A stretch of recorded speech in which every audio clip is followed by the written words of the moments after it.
ലോഡ്ജിലും ബീച്ചിലും കേന്ദ്രീകരിച്ചുള്ള അതിവ്യാപകമായ പരിശോധന നടക്കുന്നു. അല്പസമയം മുൻപാണ് ഈ കഴക്കൂട്ടത്തെ ഈ കുട്ടിയുടെ വീട്ടിലേക്ക് പോലീസ് എത്തിയത്. അപ്പോൾ പറയുന്നത് ഈ ചെന്നൈയിൽ ഒരു മകനുണ്ട് എന്ന് പറയുകയാണ്. ചെന്നൈയിലെ മകൻ്റെ ഫോൺ വിവരങ്ങൾ പോലീസ് തേടി. പോലീസ് എത്തിയത് തന്നെ മകൻ്റെ ഈ വിവരങ്ങൾ ശേഖരിക്കാനാണ്. കാണാതായ കുട്ടിയുടെ ചേട്ടനാണ്, വഹീദ് ഹുസൈൻ എന്നാണ് അവൻ്റെ പേര്. ചെന്നൈയിലെ ഒരു ഗസ്റ്റ് ഹൗസിൽ ഈ മൂത്ത മകൻ ജോലി എടുക്കുകയാണ്. അപ്പോൾ ഈ കുട്ടി അങ്ങോട്ടേക്കൊക്കെ പോയിട്ടുണ്ടതാണോ എന്നൊരു സംശയം ഉറപ്പായും പോലീസുണ്ട്. അതുകൊണ്ടാവണം.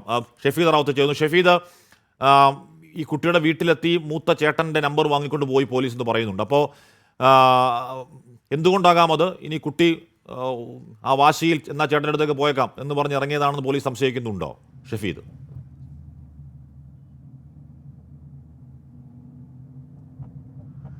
നിലവിലിപ്പോൾ പോലീസിന് അങ്ങനെ ഒരു സംശയമുണ്ട് ഹഷ്മി. ഇതിൽ ഏറ്റവും സുപ്രധാനമായിട്ടുള്ള വിവരം, ഇത് ഏത് സമയത്താണ് ഈ കുട്ടി ഈ തിരുവനന്തപുരത്ത് നിന്ന് ഈ ട്രെയിനിൽ കയറിയത് എന്നുള്ള വിവരം അത് ഇതുവരെ സ്ഥിരീകരിക്കുന്നില്ല. ഇപ്പോൾ പോലീസിന് ലഭിച്ചിരിക്കുന്ന ഒരു വിവരം അനുസരിച്ച്, അതായത് കേരള പോലീസിന് ഇപ്പോൾ ലഭിച്ചിരിക്കുന്ന ഒരു വിവരം അനുസരിച്ച് ഈ കുട്ടി രണ്ട് പ്രധാനപ്പെട്ട കാര്യങ്ങൾ. അതിൽ ഒന്നാമത്തെ കാര്യം എന്ന് പറയുന്നത്, ഈ കുട്ടി ഈ നമ്മുടെ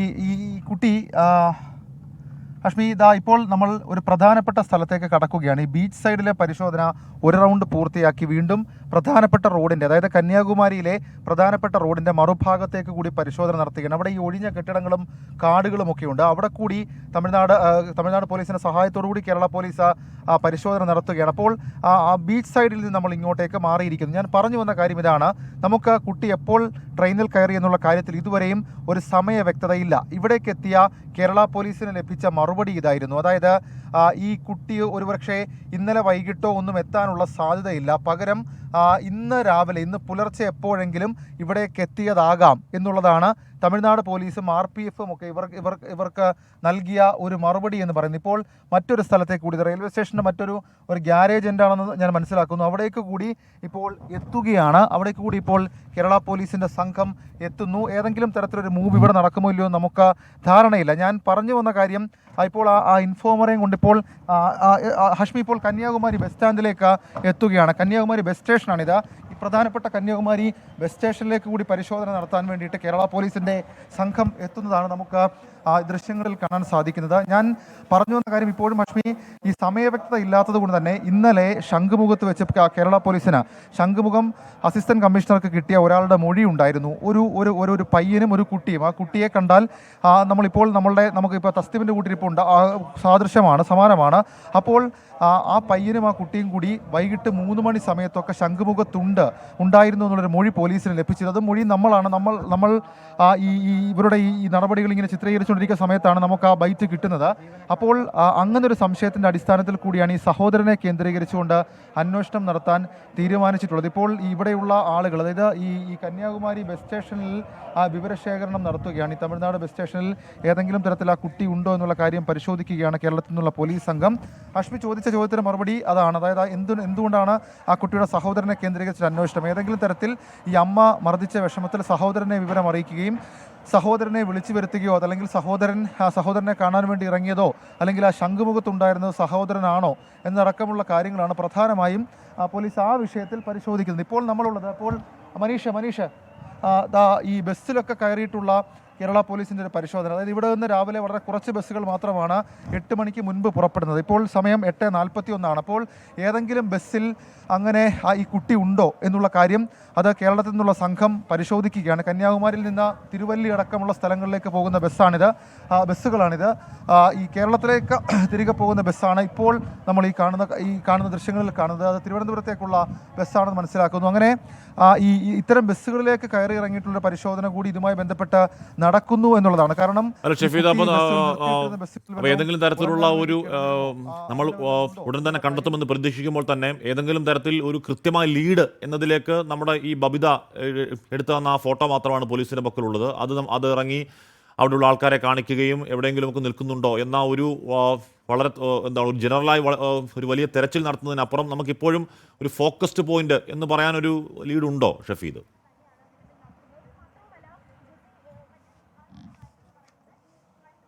അശ്മി ഇല്ല, കാരണം ഈ ഭവിത എടുത്ത ഫോട്ടോ മാത്രമാണ് ഒരു ഫോക്കസ്ഡ് പോയിന്റ് ആയിട്ട് പോലീസിന് മുൻപിൽ ഇപ്പോഴുള്ളത്. അതാണ് പോലീസിന് വീണ് കിട്ടിയ ലീഡ്. ആ ലീഡിൽ പിടിച്ചാണ് പോലീസ് കന്യാകുമാരി വരെ ഇപ്പോൾ എത്തി നിൽക്കുന്നത്. പക്ഷേ പോലീസിനെ സംബന്ധിച്ച് പല വഴികൾ തേടേണ്ടതായിട്ടുണ്ട്. കാരണം ഇതൊരു ഇന്റർ സ്റ്റേറ്റ് എന്നതിനപ്പുറത്തേക്കും ഒരു അന്യസംസ്ഥാനം എന്നതിനപ്പുറത്തേക്ക് പോലീസിനെ വെല്ലുവിളിക്കുന്ന പലതരത്തിലുള്ള ചോദ്യങ്ങൾ അത് ഇന്ന് കന്യാകുമാരി റെയിൽവേ സ്റ്റേഷനിലേക്ക് എത്തിയപ്പോൾ RPF പോലീസുകാർക്ക് മുൻപിലേക്ക് വെച്ചു, കേരള പോലീസിന് മുൻപിലേക്ക് വെച്ചു. അതിതായിരുന്നു, കുട്ടി ഏത് സമയത്ത് കന്യാകുമാരിയിലേക്ക് എത്തി എന്നുള്ള കാര്യത്തിൽ വ്യക്തതയില്ല. ഏത് സമയത്ത് തിരുവനന്തപുരത്ത് നിന്ന് കയറി എന്ന കാര്യത്തിൽ വ്യക്തതയില്ല.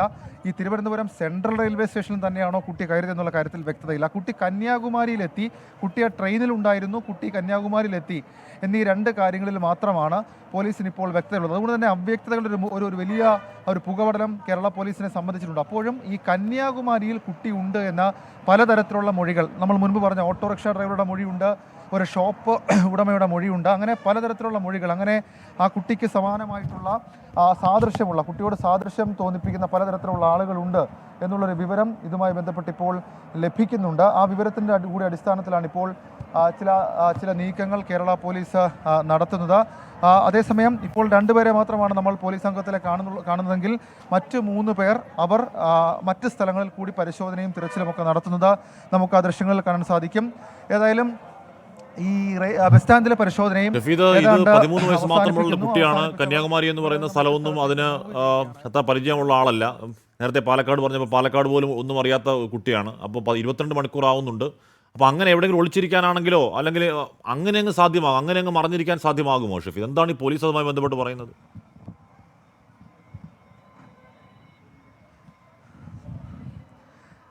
അശ്മി, ഇതിനകത്ത് നമുക്ക് എന്ത് ട്വിസ്റ്റും പ്രതീക്ഷിക്കാമെന്നുള്ളതാണ് ഏറ്റവും പ്രധാനമായി നമുക്ക് ചൂണ്ടിക്കാണിക്കാനുള്ള കാര്യം. ഈ കുട്ടി മറഞ്ഞിരിക്കുക എന്നതിനപ്പുറത്തേക്ക് കുട്ടി ക്ഷീണിച്ച് ഉറങ്ങാനുള്ള സാധ്യത പോലീസ് കരുതുന്നുണ്ട്. മാത്രവുമല്ല, കന്യാകുമാരി പോലൊരു വാസ്റ്റ് ഏരിയയാണ്. ഈ വാസ്റ്റ് ഏരിയയിൽ എവിടെ വേണമെങ്കിലും ഈ കുട്ടി ഉണ്ടാകാം എന്നുള്ളൊരു സംശയം പോലീസിനെ സംബന്ധിച്ചിട്ടുണ്ട്. അപ്പോൾ ആ സംശയത്തിൻ്റെ കൂടി അടിസ്ഥാനത്തിൽ പോലീസ് ചില കാര്യങ്ങൾ നോക്കുകയാണ്. ആ ക്രോസ് ചെക്കിംഗ് ആണ് നമുക്കിപ്പോൾ ഇവിടെ കാണാൻ സാധിക്കുന്നത്. അപ്പോൾ ഏതെങ്കിലും തരത്തിൽ ഈ പോലീസിന് ഏതെങ്കിലും ഒരു ലീഡ് ഏതെങ്കിലും ഒരു ഭാഗത്ത് നിന്ന് കിട്ടുമോ? അത് കിട്ടിയെങ്കിൽ അത് പിടിച്ചു കയറാം എന്നുള്ളത് മാത്രമാണ് പോലീസ് ഇപ്പോൾ കരുതുന്ന സുപ്രധാനമായിട്ടുള്ള കാര്യങ്ങൾ.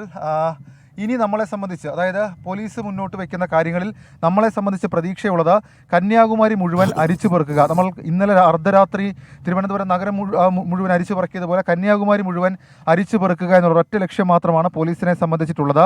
ആശയക്കുഴപ്പങ്ങൾ പലതുണ്ട്, പക്ഷേ അതൊക്കെ ഓരോന്നോരോന്നായി ക്ലിയർ ചെയ്യുകയാണെന്ന് ആ SI പറയുന്നുണ്ട്. അവരെത്തിയിട്ട് ഏതാണ്ട് 1.5 മണിക്കൂർ മാത്രമേ ആകുന്നുള്ളൂ. അപ്പോൾ സ്വാഭാവികമായി അവർ സമയം ആവശ്യപ്പെടും. ആ സമയം അവർക്ക് കൊടുക്കണം. അത് അവരുടെ ബ്രീത്തിങ് ടൈമാണ്. ആ ബ്രീത്തിങ് ടൈമിൽ ചെയ്യാൻ കഴിയുന്നതിൻ്റെ പരമാവധി ചെയ്യാം എന്നുള്ളതാണ്. ഇപ്പോൾ മനീഷ ദൃശ്യങ്ങൾ നമുക്ക് ഒന്നുകൂടി ഉറപ്പാക്കും. അതായത് നമ്മൾ വീണ്ടും പഴയ പോലെ തന്നെ ഇവിടേക്ക് പോവുകയാണ്. വശങ്ങളിലേക്ക് നോക്കിക്കഴിഞ്ഞാൽ നമ്മൾ ബീച്ച് സൈഡിൽ നിന്നും പ്രധാനപ്പെട്ട എൻട്രി ഭാഗത്തേക്ക് പോവുകയാണ്. റെയിൽവേ സ്റ്റേഷൻ എൻട്രി ഭാഗത്തേക്ക് പോകുന്നതാണ് നമുക്ക് ഈ ദൃശ്യങ്ങളിൽ കാണാൻ സാധിക്കുന്നത്. കേരള പോലീസിൻ്റെ കഴക്കൂട്ടം SI ഉൾപ്പെടെയുള്ള ആളുകൾ ആ ബീച്ച് സൈഡ് കേന്ദ്രീകരിച്ചുകൊണ്ട് പോകുന്നത് നമുക്ക് ആ ദൃശ്യങ്ങൾ കാണാൻ സാധിക്കും. ഇവിടെയൊക്കെ ചില കെട്ടിടങ്ങളുണ്ട്. ഒഴിഞ്ഞ ചില കെട്ടിടങ്ങളിൽ ഈ കൺസ്ട്രക്ഷൻ അടക്കമുള്ള കാര്യങ്ങൾ നടക്കുന്നുണ്ട്. അപ്പോൾ അവിടെയൊക്കെ പരിശോധന നടത്താം എന്നുള്ളത് തന്നെയാണ് കേരള പോലീസിൻ്റെ ഇക്കാര്യത്തിലെ നിലപാട്. അതവർ ചെയ്യുന്നു. ഇനി നമ്മളെ സംബന്ധിച്ച് പോലീസിന് ഇപ്പോൾ കിട്ടിയിരിക്കുന്ന ഇൻഫർമേഷൻ അപ്പുറത്തേക്ക് ഏതെങ്കിലും പുതിയ ഇൻഫർമേഷനുകൾ പോലീസിന് കിട്ടിയിട്ടില്ല. അപ്പോൾ പോലീസ് സ്വാഭാവികമായും ഈ പുതിയ ഇൻഫർമേഷൻ എന്തെങ്കിലും കിട്ടും, പുതിയ ലീഡ് എന്തെങ്കിലും കിട്ടുമോ എന്നുള്ള കാര്യം പരിശോധിച്ച് വരികയാണ്. ഇപ്പോൾ വീണ്ടും നമ്മൾ വന്ന റെയിൽവേ സ്റ്റേഷനിൽ നിന്നുള്ള പ്രധാനപ്പെട്ട വഴിയിലേക്ക്, പ്രധാനപ്പെട്ട പാതയിലേക്ക് വീണ്ടും തിരിച്ചു കയറുകയാണ്. ബീച്ച് സൈഡിലേക്ക് ഇനി പോകുമെന്നുള്ള കാര്യത്തിൽ നമുക്ക് ഇനിയും വ്യക്തതയില്ല. ഏതായാലും ആ പ്രധാന പാതയിലേക്ക് കയറുന്നു. ആ പാതയുടെ ദൃശ്യം നമുക്ക് മനസ്സിലാക്കാൻ സാധിക്കും. ഇന്ന് തിരക്ക് കുറച്ച് കുറവുണ്ട് കന്യാകുമാരിയിൽ എന്നുള്ളത് നമ്മളെ സംബന്ധിച്ച് അനുഗ്രഹമാണ്. കാരണം ഈ രീതിയിലുള്ള തിരക്കല്ല രാവിലെ സാധാരണ ഉണ്ടാകാറുള്ളത്. ഇന്ന് പക്ഷേ അത്ര കാര്യമായ തിരക്കുകൾ കാണുന്നില്ല എന്നുള്ളതാണ് അല്പസമയം മുമ്പ് ഇവിടുന്ന് ഷോപ്പ് ഒരു കച്ചവടക്കാരൻ തന്നെ പറഞ്ഞ കാര്യം. അപ്പോൾ കുറച്ച് സമയം കൂടി കഴിയുമ്പോൾ തിരക്കാകും. അപ്പോൾ കുട്ടിക്ക് പിന്നെ എങ്ങോട്ട് മൂവ് ചെയ്താലും പിന്നീട് കുട്ടിയെ കണ്ടെത്തുക അത് വീണ്ടും ശ്രമകരമായൊരു ദൗത്യമായി മാറുകയും ചെയ്യും. ഏതായാലും വീണ്ടും പഴയതുപോലെ തന്നെ റെയിൽവേ സ്റ്റേഷൻ പരിസരത്തേക്ക് തന്നെ നമ്മൾ പോവുകയാണ് എന്നുള്ളതാണ് നമുക്ക് മനസ്സിലാക്കാൻ കഴിയുന്ന കാര്യം. റെയിൽവേ സ്റ്റേഷൻ പരിസരത്തേക്കല്ല അശ്മി, വീണ്ടും ബീച്ച് സൈഡിലേക്ക് തന്നെ പോകുന്നു എന്നുള്ളതാണ്. അതിൽ എന്താണ് പോലീസിന് ലക്ഷ്യം വെക്കുന്ന കാര്യം നമുക്കറിയില്ല. കാരണം ഈ ബീച്ച് സൈഡിലേക്ക് ഇറങ്ങുമ്പോൾ ഇരുവശത്തും വലിയ കെട്ടിടങ്ങളുണ്ട്, ചില പാർക്കുകളുണ്ട്. അപ്പോൾ അവിടെ എവിടെയെങ്കിലും കുട്ടി ഉണ്ടോ എന്നുള്ള കാര്യം ഒരുപക്ഷെ പരിശോധിക്കുമായിരിക്കും. സമാന്തരമായി തമിഴ്നാട് പോലീസിൻ്റെ CCTV ദൃശ്യങ്ങളും ഈ ഷോപ്പുകളുടെ CCTV ദൃശ്യങ്ങളും കേന്ദ്രീകരിച്ച ചില പരിശോധനയും അന്വേഷണവും ഒക്കെ നടക്കുന്നുണ്ട്. ഇപ്പോൾ ഈ തമിഴ്നാട് പോലീസിലെ ഉദ്യോഗസ്ഥർ ഇവിടേക്ക് എത്തിയിട്ടുണ്ട്. അപ്പോൾ അവരോടൊരു പക്ഷേ ഇതിൻ്റെ അപ്ഡേഷനുകൾ ചോദിച്ചറിയുകയോ അതല്ലെങ്കിൽ അപ്ഡേഷനുകൾ പങ്കുവെക്കുകയോ അവരിൽ നിന്ന് വിവരം ശേഖരിക്കുകയോ ഒക്കെ ആയിരിക്കാം എന്നുള്ളതാണ് നമ്മൾ മനസ്സിലാക്കുന്ന കാര്യം. തിരികെ വീണ്ടും ബീച്ച് സൈഡിലേക്കല്ല മറ്റൊരു ഭാഗത്തേക്ക് പോകുന്നു എന്നുള്ളതാണ് നമുക്ക് മനസ്സിലാക്കാൻ കഴിയുന്ന കാര്യം. ഏതായാലും ഈ പോലീസ് വാഹനം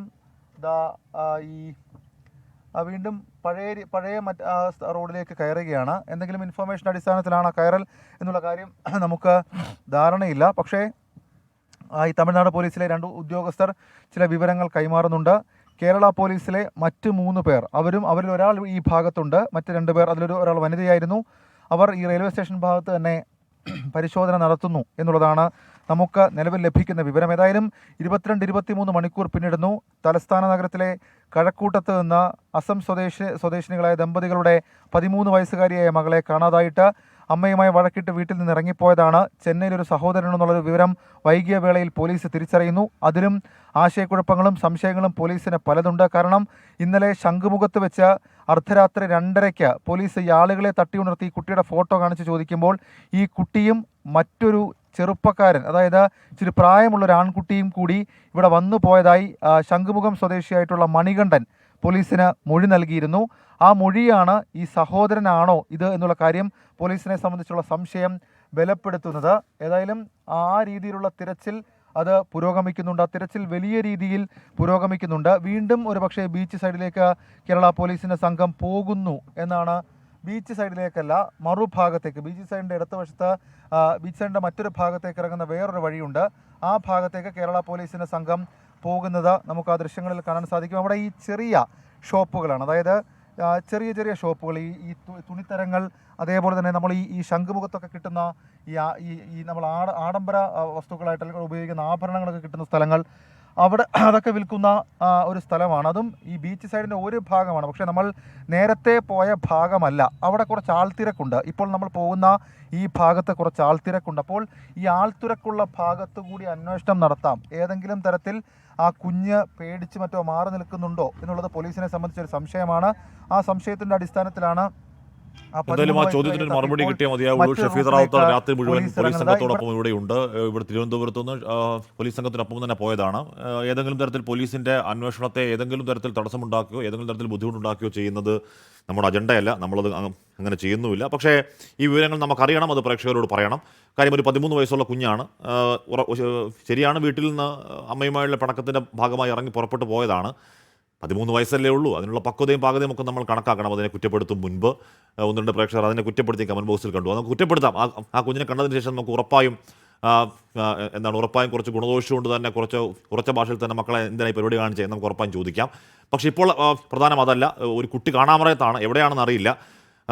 10-22 മണിക്കൂറായി ആ കുഞ്ഞ് ഇറങ്ങിപ്പോയിട്ട്. നമ്മുടെ നാട്ടിൽ നിന്നും കന്യാകുമാരിയിലേക്ക് ആയി എന്നുള്ളതാണ് സംശയം. ആ സംശയത്തിൻ്റെ ഏറ്റവും പ്രധാനപ്പെട്ട അടിസ്ഥാനം ബബിത എന്ന് പറയുന്ന ഒരു പെൺകുട്ടി, ഒരു യുവതി ഈ കുട്ടിയെ കണ്ടു, ഈ കുട്ടിയുടെ ചിത്രമെടുത്തു. കാര്യം സംശയം അത് രാവിലെ 24 വാർത്ത കാണുകയായിരുന്നു. ഹർത്താലിൻ്റെ അറിയാൻ വേണ്ടി രാവിലെ എഴുന്നേറ്റ് വാർത്ത കണ്ടതാണ്. വാർത്ത കണ്ടപ്പോൾ നമ്മൾ രാത്രി മുഴുവൻ ഈ വാർത്തയിൽ തന്നെയായിരുന്നു. അപ്പോൾ ആ വാർത്ത കാണുന്നു. ഈ കുട്ടിയാണോ എന്ന സംശയത്തിൽ മുന്നിൽ കണ്ട 13 വയസ്സുകാരുടെ ചിത്രം ബബിത എടുക്കുന്നു. അത് പോലീസിനെ കാണിക്കുന്നു. അത് പോലീസ് ഈ തസ്മീത്തിൻ്റെ വീട്ടിലെത്തി സ്ഥിരീകരിക്കുന്നു. അതിനുശേഷമാണ് കന്യാകുമാരിയിൽ തന്നെയാണ് എന്നൊരു സ്ഥിരീകരണത്തിലേക്ക് കാര്യങ്ങൾ എത്തിയത്. പക്ഷേ നമ്മൾ കന്യാകുമാരിയിലെത്തി. അപ്പോൾ തന്നെ പോലീസ് സംഘം അങ്ങോട്ടേക്ക് പുറപ്പെട്ടു. കന്യാകുമാരിയിലെത്തി. കന്യാകുമാരിയിൽ വളരെ വ്യാപകമായ പരിശോധന നടത്തുകയാണ് കേരള പോലീസും തമിഴ്നാട് പോലീസും ചേർന്ന്. അവിടെ വളരെ വ്യാപകമായ കന്യാകുമാരിയിലെ ആ ടൂറിസ്റ്റ് മേഖലയൊക്കെയാണ് ഈ മേഖല. ഇവിടെ സാധാരണഗതിയിൽ ഇപ്പോൾ തന്നെ വലിയ ടൂറിസ്റ്റുകളുടെ വലിയ തിരക്കുണ്ടാവേണ്ടതാണ്. എന്തുകൊണ്ടാണ് ഈ സമയത്ത് അത്ര വലിയ തിരക്കുണ്ടാവാതിരിക്കുന്നത് എന്ന കാര്യം അറിയില്ല. ഇപ്പോൾ അവധിയാണോ ഹർത്താൽ എന്നൊക്കെ വിചാരിച്ചായിരിക്കുമോ എന്നറിയില്ല. എന്തായാലും ഇപ്പോൾ വലിയ തിരക്കില്ല എന്നുള്ളത് ഉറപ്പായും നേരത്തെ ഷഫീദ് പറഞ്ഞതുപോലെ നമുക്ക് പരിശോധനയ്ക്ക് വലിയ ഭാഗ്യം തന്നെയാണ്. ലോഡ്ജുകൾ കേന്ദ്രീകരിച്ചും അവിടെ തീവണ്ടി റെയിൽവേ സ്റ്റേഷനിൽ അവിടെ നിർത്തിയിട്ടിരിക്കുന്ന ട്രെയിനുകളുടെ ബോഗികൾ ഓരോന്ന് മരിച്ചു പറക്കുന്നുണ്ടായിരുന്നു പോലീസ്.